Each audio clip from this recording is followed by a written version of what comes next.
What's up, WODprep? Coach Gary here today, and we are talking about 3 exercises to strengthen your hips, make them feel better, make you perform better, and make them healthier. But before we do that, go to our website, WODprep.com/happy hips to claim your ultimate happy hip warm-up guide. It's a guide to show you how to warm up your hips. Get it. So today we are gonna do some exercises that target some areas that tend to be weak on the functional fitness athlete. So we're gonna go after the psoas, hip flexors, we're gonna go after the adductors, and we're gonna go after the abductors. These exercises are going to help with the psoas, where sometimes it might be tight, you might have a lot of neural tension because it is weak. The glutes tend to be underdeveloped on a lot of people, so we're gonna strengthen those. And lastly, those adductors, if you get a lot of adductor pulls and you just feel a lot of stuff going on in your groin, that can be because they are weak. So we're gonna give you some exercises for those and those muscles that tend to be undertrained. So let's get into it.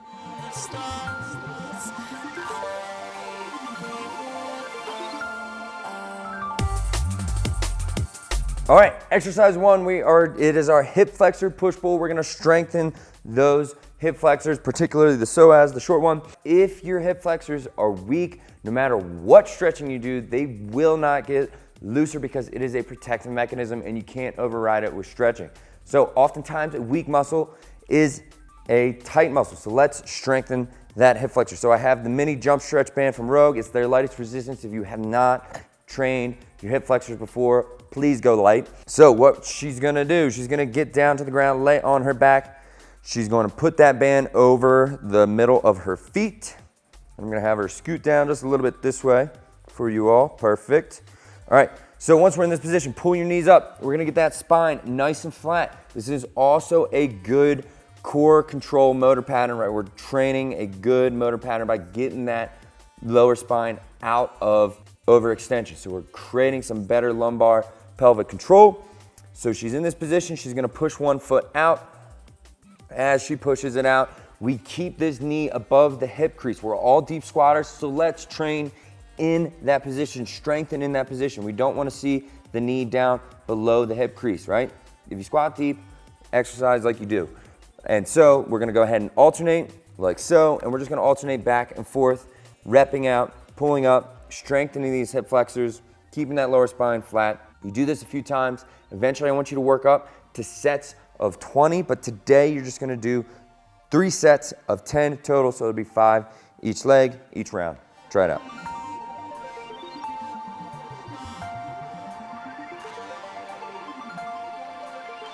Exercise 2, the Adductors Slide. For this one, we have a slide board that works particularly well for our gym floor, but you can also get some sliders on Amazon for like $8.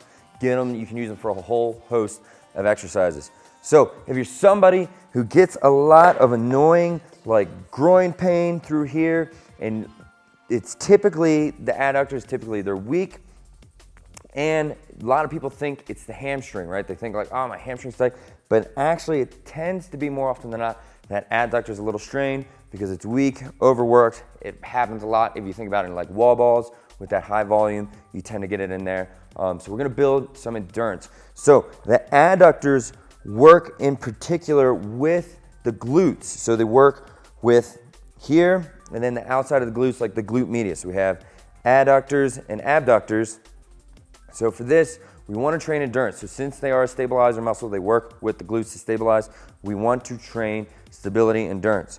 So we're gonna go ahead, we're gonna do some adductor slides. So she's gonna go out into a quarter squat, drag the toe in nice and hard, just like so. So we're working on some eccentric loading of that adductor. So we're gonna give you a few points of performance of what not to do. So when you're doing this, what we don't wanna see is that you slide your weight over with that slider. What we wanna do, see, and then you can't get back up, you have no leverage. So what we wanna do is keep the weight stacked on that leg that isn't sliding. So you stay square over that, drag that toe into the ground, right? If we just only slide that leg in and out and we don't actually drive into the ground, we're not getting any resistance, okay? So that's what I want you to do. Try it out, just 2 sets of 10, it might light you up. Eventually, like I said, for endurance-wise, we wanna build up the reps and sets, 3 sets of 10, maybe then eventually 3 sets of 15. Build up some endurance in those adductors so when you get onto those wall balls, you have some endurance in there too.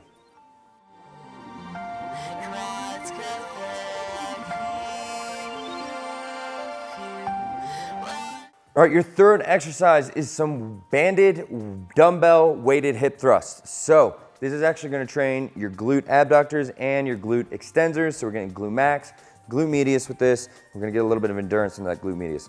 So we have the blue jump stretch mini band. If you have the orange one and this is the first time doing it, you can go ahead and try that orange one. That might be just enough for your glute medius. So we also have a 35-pound dumbbell and a bench. If you have a Swiss ball, those big bouncy balls, you can also replace it out with that. But let's go ahead, we're gonna get the band up around our knees. And then I'll hand her the dumbbell. She's gonna put that dumbbell in her hip crease. She's gonna get her upper back on that bench. And we're also gonna create a little tilt in her head down like she's doing. We're not gonna be head back, right? With this little tilt, we'll actually promote a posterior tilt in the hips, which will also help the glutes fire a little bit more. Also, when we have this exercise, we don't want our toes turned out, right? We're not turning this into a three-dimensional exercise. We're keeping those toes nice and straight.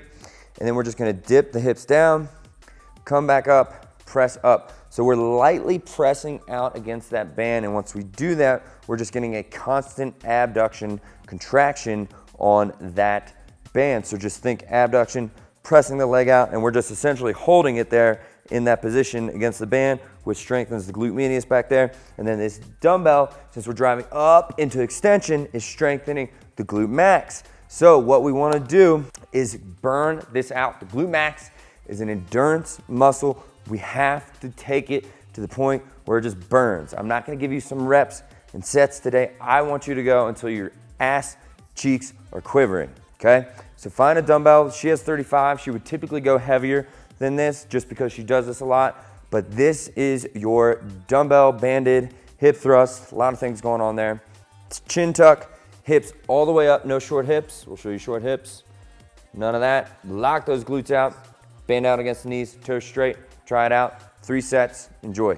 All right, so give those exercises a try. I know some of them require a little bit of equipment, but if you invest the time and energy into these exercises, I can guarantee you'll reap the rewards. Your hips will feel better, perform better, and be healthier. So give us a thumbs up if you liked the video, thumbs down if you didn't, and in the comments below, let us know the weak points of your hips, wherever you may be feeling pain, tension, let us know, and then we can create some content to help you out. Don't forget, claim your Happy Hip Warm-Up Guide at WODprep.com. Happy hips, and we'll see you next time.